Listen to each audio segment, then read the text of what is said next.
This is not just a story. This is our future.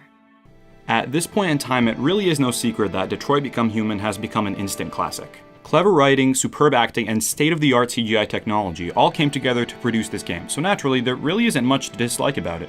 Every YouTube and Twitch gamer has had their playthrough of this game.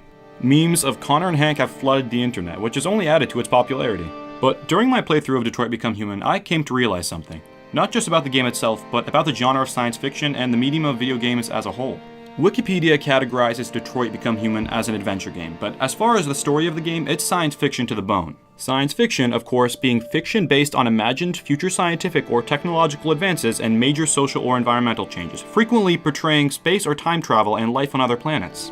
Since the publication of Mary Shelley's Frankenstein in 1817, the science fiction genre has boomed in literature, film, and since their invention, video games.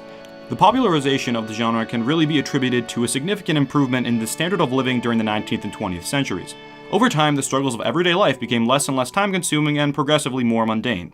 As a result, we've since entertained ourselves by looking to the future, and that anticipation of the future gave way to the popularization of the science fiction genre.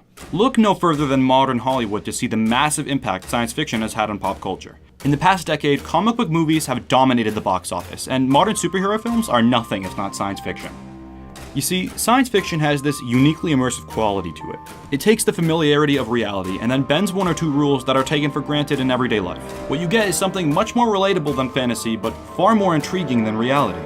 Let's look at an easy example. In the Marvel Universe, there's an extra element on the periodic table: vibranium. Vibranium has an extraordinary set of physical and chemical properties. It's incredibly light and yet nearly indestructible. It absorbs kinetic energy and even acts as a mutagen in the comics. It's one of the many simple differences between the real world and the Marvel Universe. In contrast, a majority of story elements in fantasy are completely fictitious, and you're asked to accept that because, really, the goal of fantasy is not to be comparable to reality. At least not literally. But science fiction isn't about changing all of reality. It's about one or two small changes. The appeal of a science fiction piece comes from exploring the repercussions those changes can have. Captain America's shield isn't where the existence of vibranium ends. It's the main component of the Black Panther's sleek, bulletproof armor. It was used to build Ultron a lightweight, indestructible body. It is sought after by crazed, greedy treasure hunters. It has a long secretive history and is the very foundation of Wakanda and its fantastical technologies. Besides the Black Panther, of course. As is made evident, vibranium is an exceptional application of science fiction to the Marvel Cinematic Universe. But despite all the praise sci-fi movies have been getting in the past decade, there's just one outlying problem with science fiction in Hollywood. There isn't enough time for it. Think about it this way. The MCU pushes out a 2-hour movie once per year. In that allotted time, they have to tell a standalone story that both connects to previous movies and advertises for upcoming ones, while at the same time developing both the protagonist and the antagonist in a meaningful way, and entertaining the audience with a plot that sets the entry apart from every other comic book movie that's been put out in the past. It really is no wonder that the elements of science fiction have to become secondary devices to everything else in film nowadays. In fact, every science fiction movie has this responsibility. If it neglects a story to focus on the science fiction, then it's more likely than not a total dumpster fire and a disgrace to the studio that funded it. If it neglects the science fiction to focus on the story, then you end up with a disappointing assortment of unexplored ideas and the very predicament this video is highlighting. As a result, the medium of film has only ever been able to contribute so much to the genre of science fiction. Luckily for us, however, Detroit Become Human is indisputable evidence that the science fiction genre has much more to show than what it does in 2 hours per year.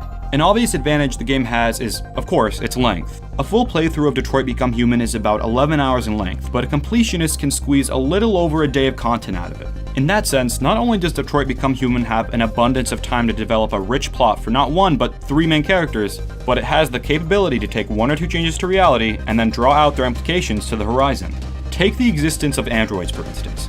Firstly, the reality depicted in the game is definitely plausible enough as to not detract from its immersion, especially when you factor in what current android technology is capable of, and that the game takes place in 2038. Furthermore, Detroit Become Human does a phenomenal job of exploring every implication of reality with androids. It may not have vibranium per se, but during Connor's second crime scene investigation, he informs Hank that he can scan for droplets of thirium, the blue blood that powers androids' biocomponents. It's a relatively minor detail, but there's many more instances of thirium in the game if you pay close enough attention. It's one of the main ingredients of red ice, the drug that Todd abuses and Kara finds in the laundry room. Speaking of, Lieutenant Hank Anderson was promoted after busting a major red ice operation in 2028. Jericho launched a heist at a CyberLife facility to restock on thirium, and both Connor and the android in the junkyard can die as a result of losing their thirium pump regulator.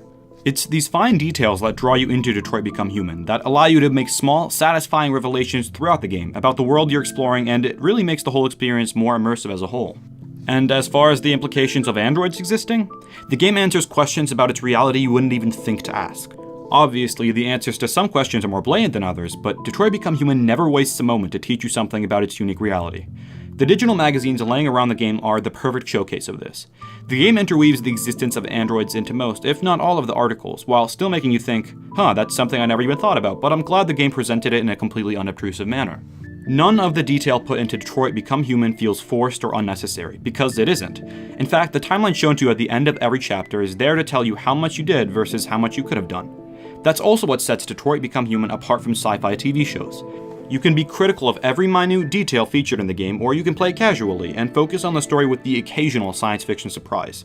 You are in control of how much time you spend in each section of the game, so you can rush through some of the chapters that may not interest you, but take your sweet time on the ones that do. You don't get this kind of flexibility with any other art medium, and let's be honest here, Detroit Become Human is a work of art.